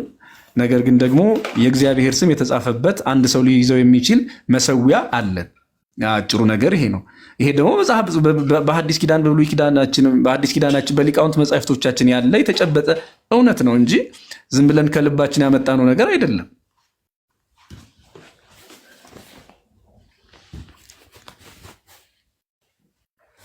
ጨርሻለሁ። መኩ ተመለሳለህ? መኩ እግዚአብሔር ያክብርልን። በደንብ ተመልሶልኛል። እግዚአብሔር ያክብርልን። እንግዲህ እዚህ ውስጥ ያላችሁ የሰማችሁት ሁላችሁ የብሉይ ኪዳን ታቦት እንደሌለን በዚህ እንዳይቀጥፏችሁ ማለት ወደ ቤተክርስቲያን ሊጨመሩ ላሉት ብዙ ክርስቲያኖች ስላሉ ማለት ወደ ቤተክርስቲያን ሊመጡ ያሉ ከፕሮቴስታንት ማለት ነው ክርስቲያን ለመሆን ያሉ መንገድ ላይ ያሉት አሉ እና ብዙ ጊዜ ይሸውዷቸዋል። አይ እንደዚህ ናቸው ተብሎና አሁን እንግዲህ በግልጽ ተመልሶላቸዋል። ይኸው የቤተ ክርስቲያኒቱ ሊቀ ሊቃውንት የሆኑት በመምህራችን ተመልሷል። እግዚአብሔር ያክብርልን፣ ቃለ ሕይወት ያሰማልን። መምህሬ ቀጥሎ እናቱ። እሺ ትንሽ ካሜራውን ከፍ አድርገው መኩዬ፣ ተቆርጧል ጭንቅላት ጋር።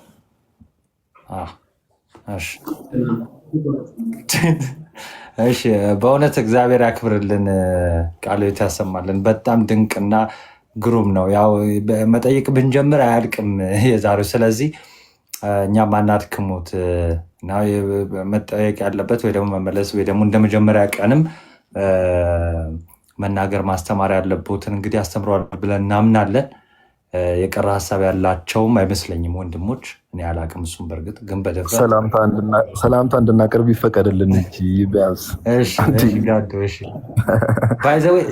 የሆነ ጊዜ በጣም መምህር ይቅርታና ጋዲሳን በጣም እንደሚወዱት ምናምን ነግረውኝ ነበረ። ተሳሳትኩ እንዴ? በትክክል አንድ ክርክር ላይ ያ በቃ እንዴ እና አሁን እነዚህን ወጣቶች አለመደገፍ ኃጢአት አይሆንም እንዴ ካስባሉኝ ሰዎች አንዱ ጋዲሳ ነው። ያ ጋዲሳ ሰላም ደርሶ ይሁን።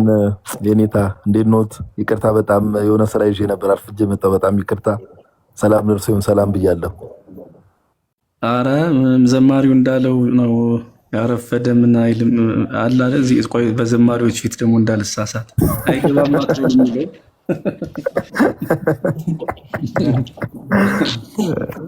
ስላገኘሁት ደስ ብሎኛል መምህርዬ፣ በጣም ደስ ብሎኛል። ስለመጡም እግዚአብሔር ያክብርልን። በጣም ነው የምናመሰግነው። እኔም እጅግ ከልቤ ነው የማመሰግነው በእውነት ደስ ይላል በጣም እና ያው ሳይነቆን ድምፁን ያሰማናል። ማ ዮሐዴ እሺ ቀጥል። እሺ ዮሐዴ እንዴት መዳን እንዳለበትም በዛው እንዲጠይቅ እስቲ ወደ ክርስትና እንዴት መምጣት እስቲ ቀጥል ዮሐዴ።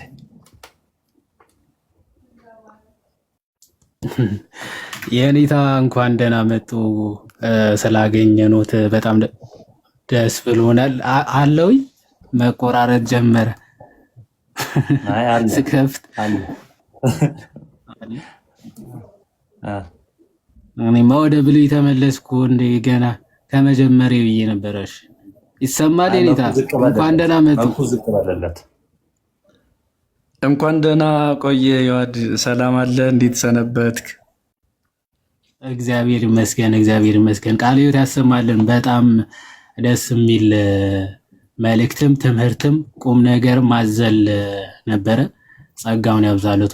ባይዘዌ የኔታ ስሙርን ንግግር አይጠገብም። ዝም ብለህ እየሰማው ብታድር ምናምን አይነት ነገር ራሱ በጣም የሚመስጥ ነውና በተለይ በየመሃል የሚናገሯቸው አንዳንድ ነገሮቻቸው እኔ በጣም ይገርመኛል። ማረሳው ይሄ የሆነ ሰዓት እነ ቀለሜ ዝም ብለው ሳያውቁ ሲቀባጥሩ የሆነ ምላሽ ሰጥተው እብድና ደንቆሮ አያፍሩም ብለው ነበርና እብድና ደንቆሮ አያሉበት ምክንያት ምንድነው? እብድም በቃ ኦልሬዲ ምንድነው ራቆት ሆኖ ልብስ ሳይለብስ ራሱን ዝም ብሎ በየአደባባዩ ሲሄድ አያፍርም። ከእውቀት ነፃ ደንቆሮ ማለት እውቀት የሌለው እንዲህ ባዶ የሆነ ሰውም ሲናገር አያፍርም ማለት ነው። ያው ንጽጽራቸው በጣም የሚገርም ነው። እብድና ደንቆሮ አያፍርም ብለው ስለዚህ የዓለማወቅ ደፋር ያደርጋል የሚለው በሊቃውንት ሲገለጽ እንደማለት ነው ባጭሩና አገላለጻቸው ይገርመኛል። አሁን ደግሞ ፐርፌክት አገላለጽ መጻጉዕ ብለዋል። እውነት ለመናገር ዝም ብሎ ቤተክርስቲያን ከርሞ ግን የቤተክርስቲያንን ትምህርት የማይቀምስ ማለት ነው። በቃ ደጁ ላይ አይደለ መጻጉዕ የከረሙ 38 ዓመት በሰሌውን መጠመቂያ ደጅ ላይ ቁጭ ብሎ ግን መጠመቂያው አንድ ውሃ እንኳን ሳይነካ 38 ዓመት እንደቆየ ሁሉ እዛው ቤተክርስቲያን ደጅ አለን ምናምን እያሉ ትምህርቱ መዳኑ ቅዳሴው ስጋና ደሙ ሳይገባቸው ሳይቀምሱት የወጡን ማለት ነውና የሚገርም አገላለጽ ነው የሚገልጹት። እንደው ጸጋውን ያብዛሉት። አሁን ደግሞ እዚህ መጥተው በጣም ጥሩ ትምህርቶች እንደሚያስተላልፉ ምናምን ተስፋ አደርጋለሁ። አንድ ነገር አንብቤ አንድ ጥያቄ እኔ ልጠይቅ የመጨረሻ አይ ቲንክ ሌላ ጥያቄ ያለው ካለ ከሌለ ግን እኔ አንድ ጥያቄ ጠይቃለሁ። በስዕላት ጉዳይ አሁን የሰጡት በጣም ደስ የሚል ማብራሪያ አለና ሚገን የሚባል የኢስተርን ኦርቶዶክስ አባት አሉና ፓትሮሎጂያ ግራሻ የሚባል ወይም ደግሞ የነገረ አበው ጸጋ የሚል መጽሐፍ አላቸው እና እዛ መጽሐፋቸው ላይ ስለ ስዕላት የተናገሩት አለ። አይኮኖክላስት እስከ መምጣታቸው በፊት ይሄ ስዕላት የሚቃወሙ አካላት ከመምጣታቸው በፊት የቤተ ክርስቲያን አባቶች የተናገሩትን ኮት አድርገው የተናገሩትና እሱን ተናግሬ ከዛ ጥያቄ ላቅርብ። we do not make obeisance to the natures of wood ይሉና but we revere and do obeisance to him who was crucified on the cross። ኦኬ የምናከብረው ኦኬ ወይም አምልኮ የምንሰጠው ለእንጨቱ ተፈጥሮ ወይም ደግሞ ለወረቀቱ ተፈጥሯዊ ነገር በተፈጥሯዊ ባህሪው ወይም ደግሞ ለተፈጥሮ ለእንጨቱ ተፈጥሮ አይደለም፣ ነገር ግን በእንጨቱ ላይ ለተሰቀለው ለክርስቶስ ነው ይሉና when beams of the cross are joined together I adore the figure because of Christ who was crucified on the cross። የእንጨቱ አቋሚና አግዳሚ ሁለቱም ተመሳቅለው ሲመቱ ወይም ደግሞ ሲሰሩ የዛን ጊዜ ያንን ምልክት ምን አደርገዋለሁ? አከብረዋለሁ። በመስቀሉ የተሰቀለውን ክርስቶስን ደግሞ አመልከዋለሁ፣ አከብረዋለሁ አሉ። ተመልከቱ፣ የመስቀሉ ምልክት በተሰራ ጊዜ ይቀጥሉና but if the beams are separated I throw them away and burn them ይላል። ምን ማለት ነው? የመስቀሉ ምልክት ግን ተላቆ ሁለቱም እንጨቶች ለየብቻ ከተነጣጠሉ ግን ክብር ሰጠዋለሁ። ለምን ሰጠዋለሁ? ምክንያቱም ከእንጨቱ ተፈጥሮ ጋር ምንም ግንኙነት የለኝም።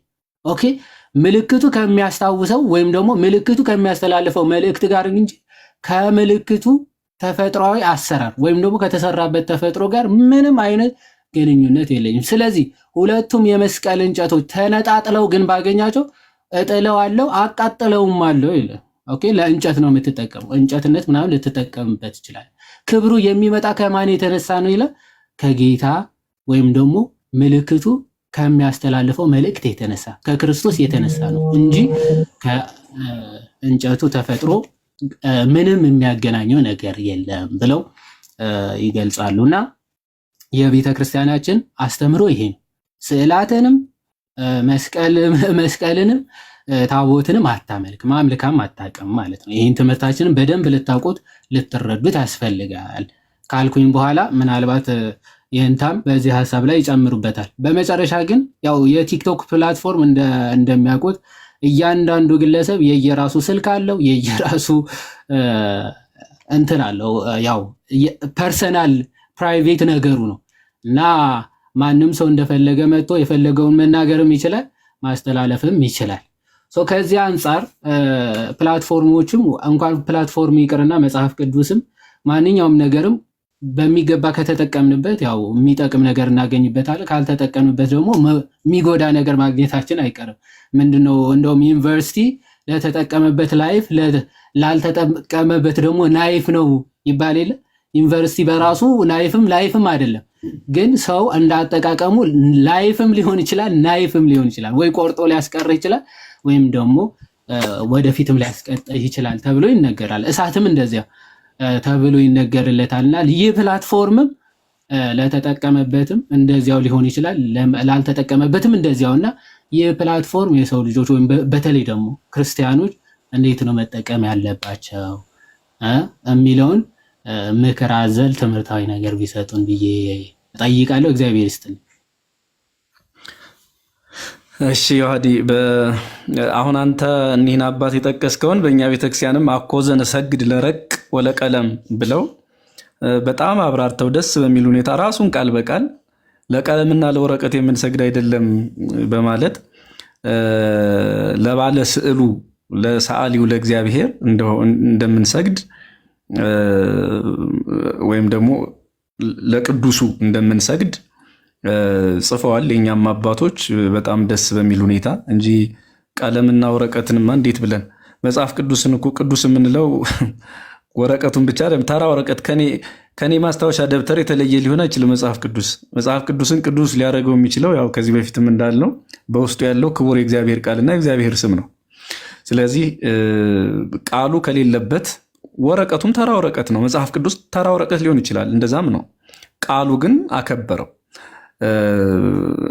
ይሄ ስዕላትም እንደዚያው ነው። በቃ መጽሐፍ ቅዱስ እኮ የእግዚአብሔር ስዕል በፊደል የተገለጠበት ነው። ቃሉ በፊደል የተገለጠበት ቅዱሳን ወይም ራሱ እግዚአብሔር በፊደል የተገለጠበት ስዕል እያነበብን ነው። ባጭሩ ስዕል ነው የምናነበው።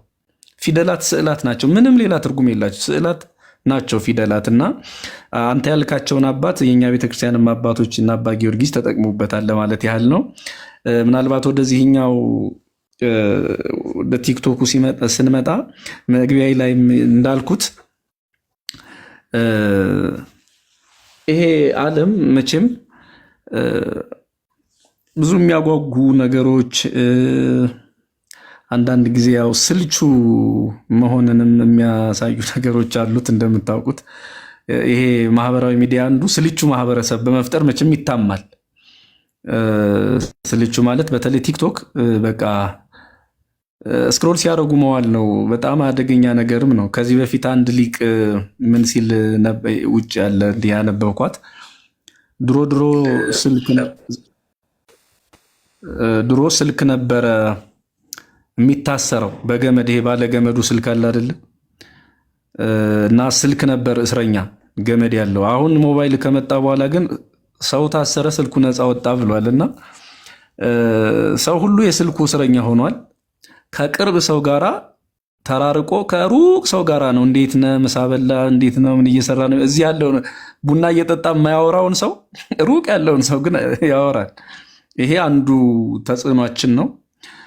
እና ስልቹ መሆን ለአንድ ነገር እና ቅድም ያልኩት ይሄ አንዱ ጸሐፊ ያለው ቦሌ ላይ ያለው ገንዳ ቁም ነገር ሲበዛበት የበዛበት ጋዜጣና ቅባት የበዛበት ምግብ ተጥሎ አገኘ የሚለው አንዳንዴ እነዚህ ቁም ነገር ነክ ነገሮች ላይ ትኩረት የማይሰጥም የሚሰጡ አሉ እና የምናውቀው በጣም ብዙ ህዝብ እንደዛም አለ። ግን ደግሞ ከዚህ በላይ በተለይ ኦርቶዶክሳዊ አማኝ ሆኖ ኦርቶዶክሳዊ የተዋህዶ አማኝ ሆኖ ቁም ነገር ቤት ተከፍቶ ሲያ ያንን መከታተል ያንን መስማት ከቻለ እኔ ይሄንን ማህበራዊ ሚዲያ አሪዮስፋጎስ ብዬ ልጠራው ዝም ብዬ በኔ መረዳት አሪዮስፋጎስ ታውቁታላችሁ። ግሪክ ላይ የግሪክ ፈላስፎች የተቆጣጠሩት እንደዚያ ነው። ግን ደግሞ እነ ጳውሎስ ቀየሩት። በቃ ይቻላል የሚሉ ሌላው ዓለም በራሱ አውድ የሚተገብረውን ነገር ወይም ደግሞ ለሌላ ዓላማ የሚገለገልበትን ነገር ቀይሮ ደግሞ መንፈሳዊ ስራ መስራት ይቻላል ለካ። አሁን አሪዮስፋጎስ ላይ እንግዲህ የተማረኩ ብዙዎች ናቸው። ያ ፍልስፍና ብቻ ሲደመጥበት የነበረው አደባባይ ክርስቶስን የሚያውቁ ቤተክርስቲያንን የተረዱ ሰዎች መጡበት እና ይቻላል መውረስ ማለት ነው። ከተጠቀምንበት አገልግሎቱ ላይ በደንብ ከበረታን ጠቃሚ ማድረግ ይቻላል። ነገር ግን ደግሞ እንዲሁ ዝም ብሎ ቅድም መግቢያ ላይ ያልኩት አለ ያ አንድ ቸርች ላይ ነው ዝም ብሎ ጭፈራውን የሚያይ ቀልዱን የሚያይ ከሆነ ደግሞ በሌላ መልኩ ጉዳትም ሊያመጣበት ይችላል። እውነት ለመናገር ስልቹ እዚህ ቲክቶክ ላይ የለመደውን አጫጭር ነገር እዚያ ቴሌቪዥን ገብቶ ራሱ ቤቱ ከቻናል ሲያገላብጥ መዋል፣ ዝም ብሎ አንድ ላይ ቁም ነገሩን አለመጨረስ ነገር እንደዚህ አይነት ነገር ይመጣልና ያ እንዳይሆን ቁም ነገር ሲሆን በቁም ነገር ነገሮችን መከታተል መማር። በእርግጥ ጥሩ የነቃ ትውልድ እየመጣ እንደሆነ መቼም አይቻለሁ፣ ደጋግሜ ገልጬዋለሁ። ከዚህም በላይ ግን ኦርቶዶክሳዊ ከሆነ በቃ በዚህ ጉዳይ ላይ በርትቶ ጠንክሮ ትምህርቱን መከታተል፣ መወያየት፣ መደማመጥ፣ መከባበር ከሁሉም በላይ ደግሞ ምናልባት መጨረሻ ብዬ ስወጣ የምናገረው ነገር አለኝ። አንዳንድ ነገሮች አሉና እነዚህ በመደማመጥ በመከባበር በሰላም ቢሆን ደግሞ የበለጠ ብዙ አሳዎች ወደ መረባችን ይመጣሉ። እኔ የገባኝ እሱ ነው። ቲክቶክ ብያቸዋለሁ። በቃ እንደው ፕላትፎርሙ ለኦርቶዶክስ አይደላ ተብሎ እስኪጠላ ድረስ ብዙ ነፍሳት የሚመጡበት መረብ ይሆናል ብዬ ነው የምገምተው። ቅድም እንዳልኩት በቃ እኔ ራሱ ቄጠማ ነው የሚሆንብኝ። ሌላውን ሳየው ለክርክር የሚመጡ ዝግጅታቸውን ሳየው ቅድም እንደተባለውን ነጋዲ የምታደርጉት ናቲ ዮሐድንም ሰማለው፣ መኩንም ሰምቼዋለሁ፣ ኢዮብ እነዚህ እንግዲህ ስንቶቻችሁን ጠቅሳለሁ አይቻለሁ የተቆራረጠውን እና በጣም ነው የሚደንቀኝ። እና እንዲሁም የሆነ ወቅት ላይ በቃ አንድ ጋዲሳ መሰለኝ ሲከራከር ያዩት። አንዳንዶቹ ደግሞ ስልጡን ተከራካሪዎች አሉ፣ ደስም የሚሉ በሌላ አነጋገር ኦኬ በቃ ይሄ ነው እንዴ ተሳስቻለሁ ሲሉ ስሰማ በቃ ይሄ ማህበራዊ ሚዲያ ተስፋ አለው ማለት ነው እንድል የሚያደርገኝም እንዲህ አይነት ነገሮች ናቸው። እና ለእውነት የሚከራከሩ አሉ። እውነቱ እየገባቸው ሆነ ብለው ለደነዙ ሰዎች ግን ምንም ማድረግ አይቻል። ክርስቶስ ራሱ ቢመጣ ሌላ ሰበብ ይፈጠራል፣ እንደገና ይሰቀላል። ያው ቢመጣ ነው እሽም አይልባል። ለሱ ምንም ማድረግ አይቻልም። ግን ጥቅምም አለበት አጠቃቀማችን ከተስተካከለ፣ ካልሆነ ደግሞ ጉዳትም ሊሆን ይችላል። ጊዜያችንን ብዙ ነገራችንን ሊያባክንብን ይችላል እና በአግባቡ መጠቀም የሚችል ማህበረሰብ ከመጣ ግን እኔ በጣም በጣም በጣም ጥሩ ይሆናል ብዬ ነው የምገምተው። እሺ እግዚአብሔር ያክብርልን አለው። አይሰማላ ቃሉት በድጋሚ ቃሉት ያሰማል መምህርዬ። አሚን አሚን። በእውነት እሺ በእውነት ምንድነው ቅድምም ጀምሮ ነበረ። ያው እኛ ገና ታናሾች ነን ልጆች ነን እና እውነት ሳይንቁን እዚህ ድረስ መጥተው ጊዜዎትን ሰውተው ራሱ መሀላችን ተገኝተው ስላስተማሩን በእውነት እግዚአብሔር አምላክ በእድሜ በጤና ይጠብቅልን። እንግዲህ ታናሽ ብንሆንም እንመርቃለን። በእድሜ ትንሽ ስለሆንኩ ነው እኔ ያውቃሉ ደግሞ እርሱ የእድሜውን ነገር ተወውና ቅድም እኮ ከህፃናት አፍ ምስጋናን አዘጋጀህ ብለን እናልፈዋለን።